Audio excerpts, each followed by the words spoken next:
Hello again, class. Nice to see you again for module number 7, our second to last module, where we talk about the book of Numbers, the fourth book in the Pentateuch. So let's jump in. A lot to talk about in this book. So the title of the book in Hebrew is again the first word, phrase of the book, and he spoke.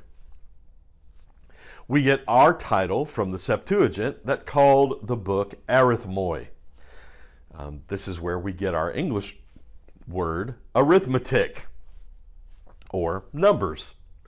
And so that's where our book comes from, which is our name for the book comes from, which is a pretty good name considering the first section of the book all has to do with this census.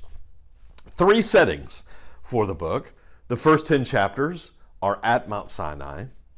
The second, really almost third of the book, takes place in the wilderness of Sinai. This is all we know about the wanderings of Israel for 40 years in the wilderness. And then the last section, the last third, takes place on the plains of Moab, just to the east of the Jordan River, just to the east of the land of Canaan before Israel goes in to the land. Now, as the book opens, Israel is still at Mount Sinai, as they have been for the second half of the book of Exodus, the entire book of Leviticus, and now the first third of Numbers. And the first 4 chapters describe the numbering of the tribes, a census that was to be taken. Moses and Aaron are to get help from one man in each tribe, and every man 20 years and older is to be listed by name. The reason for this, 20 and older, is that's all you had to be to serve in the military. So these are men of fighting age. And so for each one of the 12 tribes, the description goes something like this in Numbers 1, chapter 1, verse 20, where it describes the numbering of the tribe of Reuben. It says they were listed by name, one by one, and the number from the tribe of Reuben was 46,500. Now in Hebrew, this word 1,000 is the word eleph, and the word 400 is meod. So literally in Hebrew, it says 46 eleph and 5 meod. Now that's just for the tribe of Reuben. When all of the tribes are added together, you end up with a number of men, 20 years and older, 603 eleph, 1,000, 5 meod, 100, and 50. So that's the total number of men only over the age of 20. This doesn't include women, and it doesn't include anyone under 20. So no kids involved in this as well. Well, this leads to a major interpretive issue in the Pentateuch. And it surrounds this term eleph. Because again, if this is translated as 1,000, and there are 603,550 men over 20, that means that there are approximately 2 to 3 million people when you add in women and children. And so this brings up just some logistical, practical questions. Like, how did they actually travel? Now, obviously, they didn't use cars, but back in 2005, here in Houston, when a Category 5 hurricane named Hurricane Rita was headed straight for Houston, and this is just a couple of weeks after Hurricane Katrina had decimated New Orleans, about 2 to 3 million people all tried to get out of Houston at the same time. And the traffic was ridiculous. And it took hours and hours and hours in cars to try and leave the city. So you can imagine what 2 to 3 million people on foot, how long that would take for them to travel. Also, there's the question of what happened at the sea. When the sea was parted, how would 2 to 3 million people be able to pass through the sea in one night? That's miraculous in and of itself, not to mention the sea parting and then eventually killing the Egyptian army. One of the pieces of evidence or lack of evidence that archaeologists have pointed to has to do with any evidence of this many people traveling in the Sinai. Why is there no trace of them? Why is there no trash? Why is there no piles of garbage? There's no trace whatsoever of them traveling in the Sinai. Some have suggested that the reason for this is that we're looking in the wrong place, that they really didn't travel, as we looked at that map, down to the traditional location of Jebel Musa, the mountain of Moses, Mount Sinai, but that they actually went over into Saudi Arabia. Regardless of that, there's still not any evidence of that. Another question is, did they have enough time to multiply that rapidly in 425 years in Egypt? If you remember, at the end of Genesis, there are 70 descendants of Jacob there in Egypt. Well, they would have to go from 70 to 2 to 3 million in 425 years. A few years ago, I had a student who was an accountant and wanted to crunch the numbers on this. And what he discovered was that every man of this 70 would have to have had 9 sons, and each one of those 9 sons would also have to have at least 9 sons. That's just sons, not sons and daughters, just sons.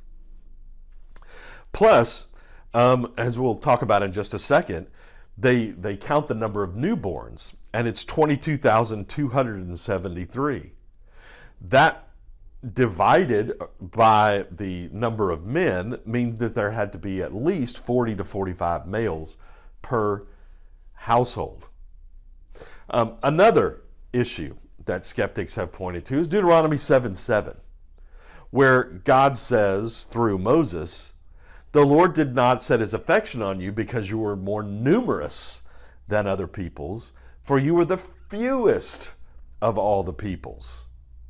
Well, if they're the fewest and there's 2 to 3 million of them, that's a lot of people in Canaan at the same time if Israel was the fewest. Also, in 2 Kings 18:13, we read of the story of an Assyrian king named Sennacherib attacking 46 cities and driving out just a little over 200,000 people. Now, that would be not a whole lot of folks if there had been 2 to 3 million that had moved in just 1,500 years earlier. There's also a record from the king of Assyria, Shalmaneser, who says that he sent 200 chariots, 10,000 soldiers out of a total, that Ahab sent 2,000 chariots, 10,000 soldiers out of a total of 3,000 chariots and 70,000 fighting men. That's the bulk of all 10 tribes in Israel, the 10 tribes of the north, to fight against Shalmaneser. That's a far cry from 2 to 3 million, or 603,550.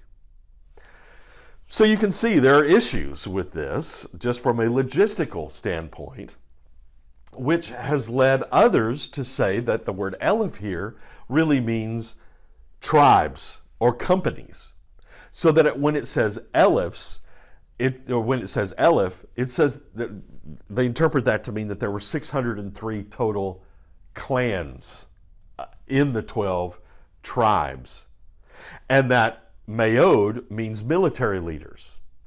That there were 5,550 total leaders, not 5,550 men on top of the 603,000.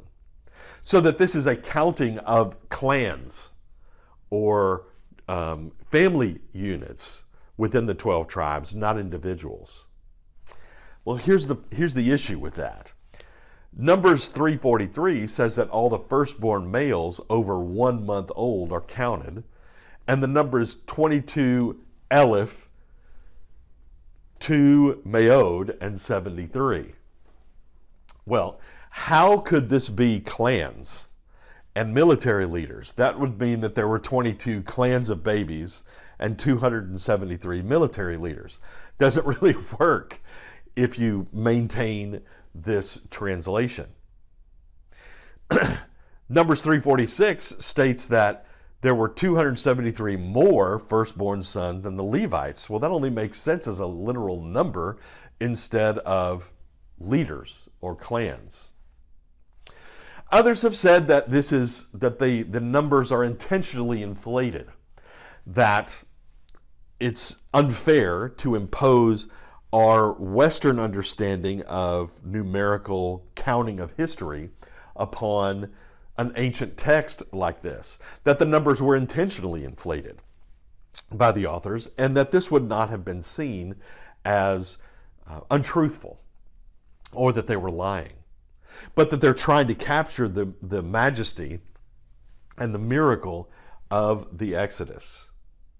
R.K. Harrison, a very conservative Old Testament scholar, says that by any standards, the majesty and the miracle of the deliverance of Israel at the Sea of Reeds, the Yam Suf, could only be expressed numerically in terms of enormous quantities, which, taken purely on a literal basis, are far in excess of what actually was obtained at the time.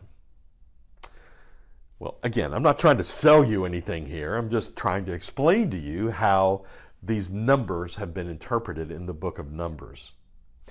A final suggestion is that what we have is not a census from the time of Moses, but a census from the time of David. 2 Samuel 24, David took a census of the fighting men, and the idea is that the author of Numbers took that census because it was more recent data than from the time of Moses. Well, again, that really doesn't solve the problem. It just shifts it to the time of David, because that's still far more than Israel probably had at the time during the time of David. And so it just shifts it to a later time, doesn't really solve it. Now, if this is interesting to you, please feel free to choose your dictionary articles about this. You can even write your final research paper about this if you would like to. But as you can see, it's far from an open and shut case. Well, now we're at the point where Israel's getting ready to leave Mount Sinai. They have been at Mount Sinai, assuming that we're adopting the traditional location of Mount Sinai.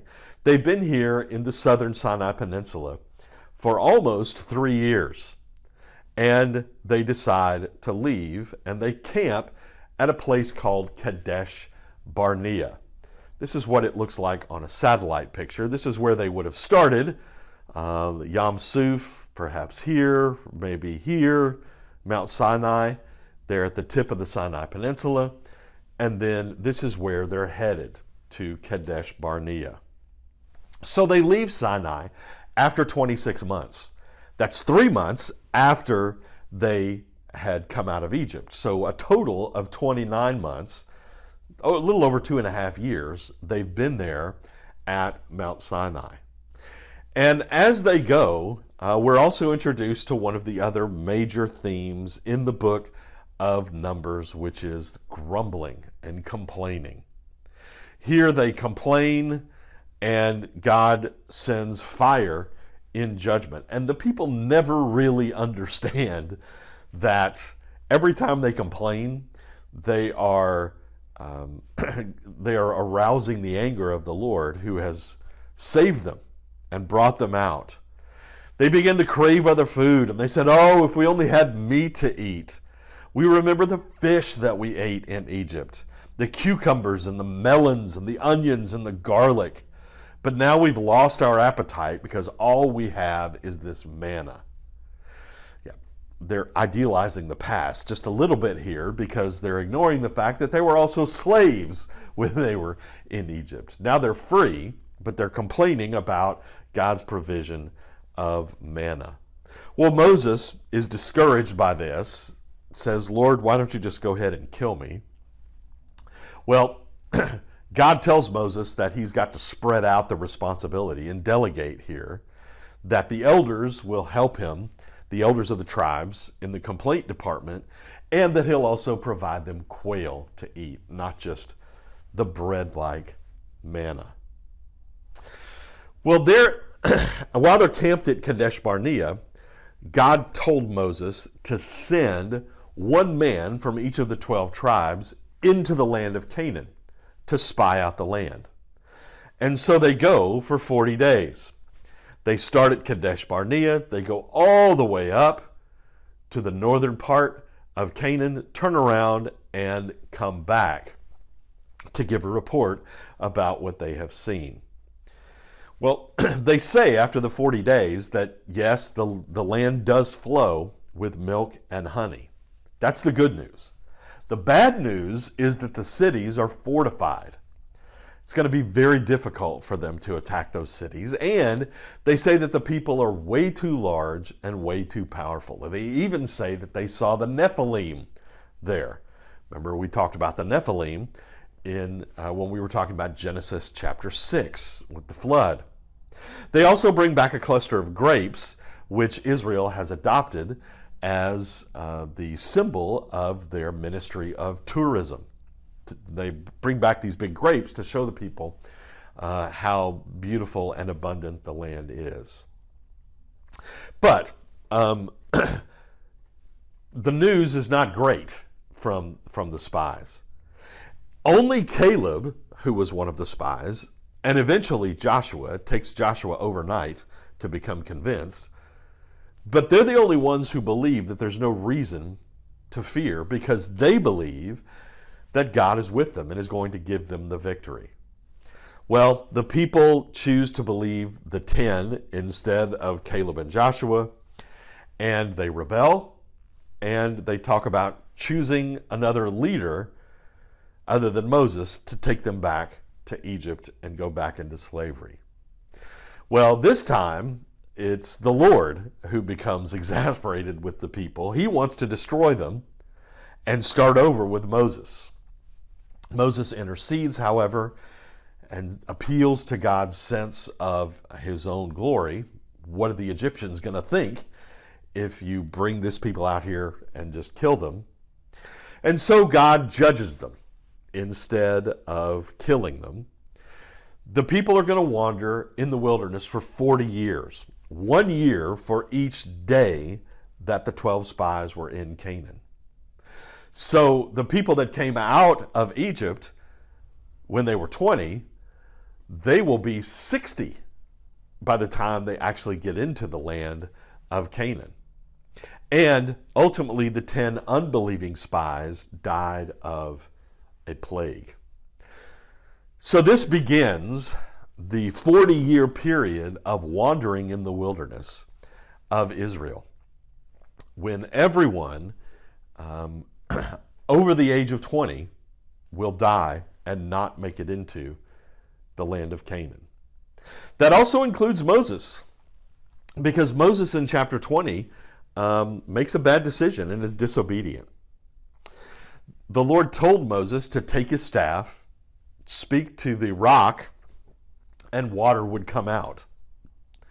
Moses gathers them together and says, "Listen, you rebels, must we bring you water out of this rock?" He raised his arm, struck the rock twice, and water gushed out. So there is water, but after that happens, the Lord says, bad choice, because you didn't trust me enough to honor me as holy in the sight of the Israelites, you will not bring them into the land that I give them. Well, it seems like a high cost. What did Moses do so wrong here? Well, he didn't believe God. God even says that. He didn't carefully obey God. He struck the rock instead of speaking to it, as God told him to do. He ultimately claimed credit for the miracle. Must we bring water out of the rock? And the punishment would be that he would not be able to enter the land. You got to understand, Israel's at a very fragile point in its faith here. And if Moses isn't being obedient and faithful and exercising his faith, then God can't expect the people to do that either. Reminds me of the passage in James chapter 3 in the New Testament that we who teach will be judged more strictly because the buck stops with the leadership. So Moses, in a moment of poor decision making, ends up taking himself out of the running to go into the land of Canaan. Well, one other point of complaint I want to talk about, even though it normally I'd skip over it, but it does have New Testament implications.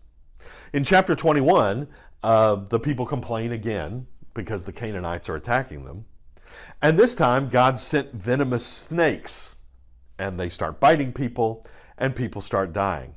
Well, the people repent, and so God told Moses to make a bronze snake, to put it on the top of a pole, and everyone who looked at the snake would live, even if they had been bitten.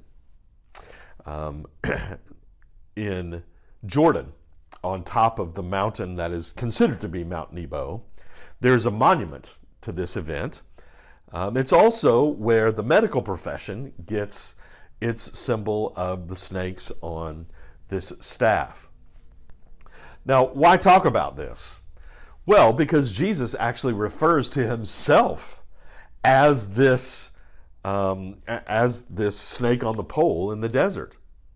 In John chapter 3, when Jesus is talking to Nicodemus, Jesus says, just as Moses lifted up the snake in the desert, so the Son of Man must be lifted up, that everyone who believes in him may have eternal life. Kind of a cool connection with this Old Testament story of the snakes on the plains of Moab. Well, the Israelites also, during this 40-year period, have a couple of important military victories.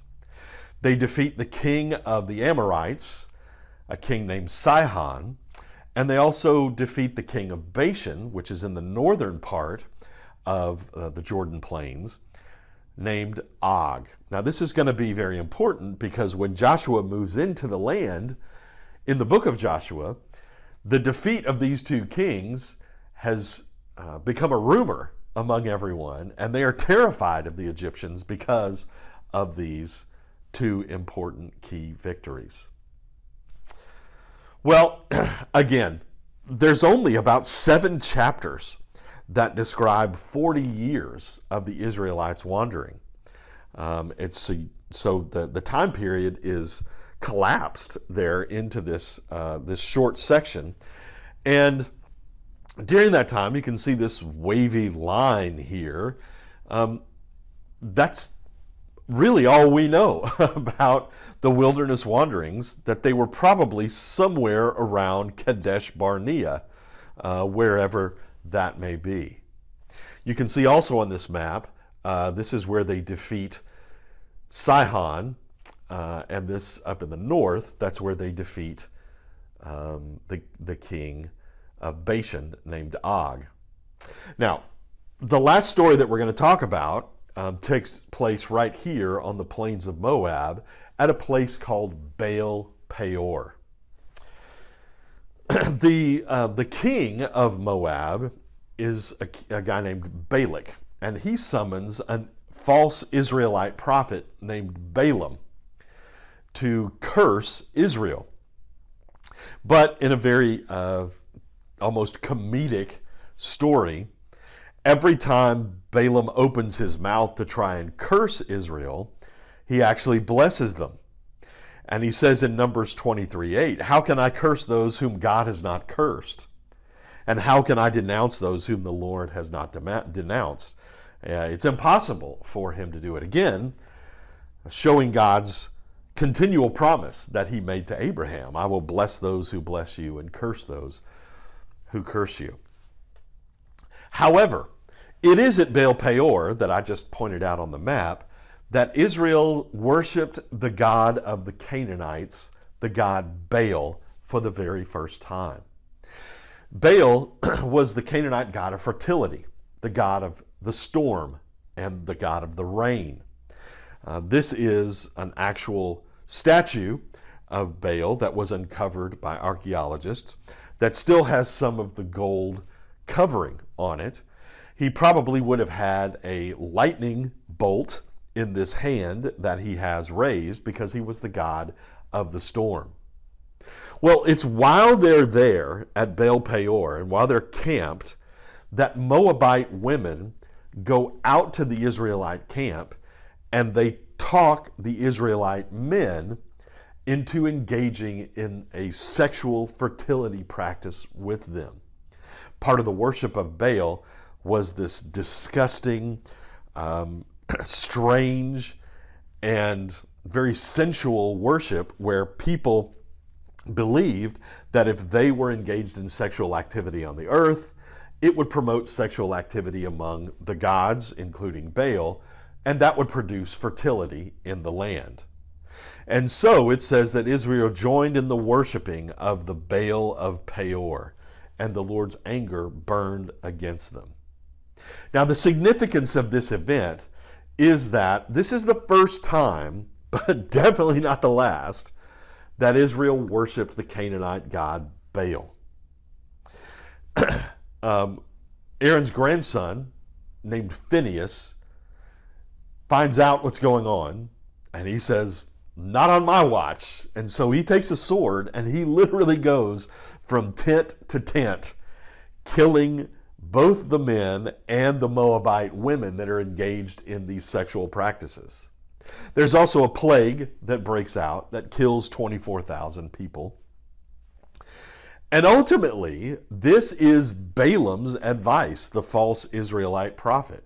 So even though he couldn't curse Israel with his mouth, he definitely curses them by suggesting that these Moabite women go out, because this sets in motion a pattern of behavior among the Israelites that they never, ever quite get out of until their entire nation is destroyed as judgment by God by the Babylonians in 586 BC. So this sets in motion a pattern that would last for the next 500 years there at Baal Peor.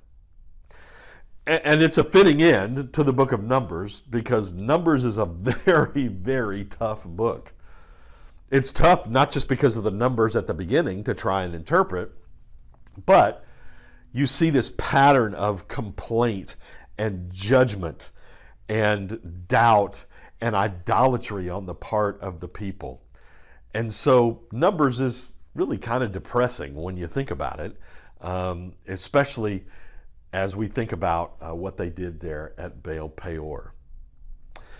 Well, that's going to do it for the book of Numbers.